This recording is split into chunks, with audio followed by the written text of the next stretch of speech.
మనం చేసిన ప్రార్థన, మనం చేసిన ఉపవాసము ఆ ఫలితం పొందుకోవడానికి చాలా మంది సిద్ధంగా ఉంటారు. కానీ యుద్ధం చేయడానికి, ప్రార్థన చేయడానికి, ఉపవాసం చేయడానికి ఎవరికి మనసు ఉండదు. అయినా పర్వాలేదు, అలా యుద్ధం చేసింది కదా, ఎలా యుద్ధం చేసింది కదా.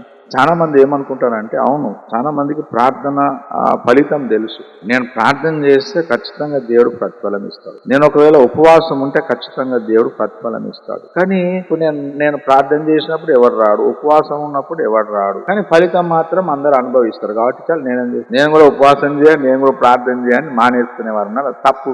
ఆ మెంటాలిటీ, ఆ యాటిట్యూడ్ తప్పు. అట్లా ఉండదు. ఇప్పుడు దోపుడు సొమ్ము పంచుకోవడం చాలా మంది వచ్చారు. మనం ప్రార్థన చేయాలి, మనం ఉపవాసం ఉండాలి, కన్నీళ్లు గార్చాలి, ప్రతిఫలం అందరూ అనుభవించండి, సంఘం అంతా అనుభవించి. ఎవరు ఉపవాసం ఉన్నారు, ఎవరు కన్నీరు గార్చారు, ఎవరు ప్రార్థన చేశారు అన్నది దేవునికి తెలుస్తారు, మనుషులకు తెలియదు. కేవలం ఆ ప్రార్థన, ఆ ఉపవాసము ఫలం అనుభవించడానికే వచ్చినారు తప్ప ఆ పోరాటంలో వీరు లేరు అన్నది దేవుని దృష్టిలో ఉంటుంది కదా, దేవుడు చూస్తాడు. ఆ ఫలము, మనుషులు పంచుకున్న ఫలము కంటే, మనుషులు అనుభవించిన ఫలము కంటే రెట్టింపు ఇహమందు దేవుడు మనకిస్తాడు, పరమందు దేవుడు మనకు ఇస్తాడు.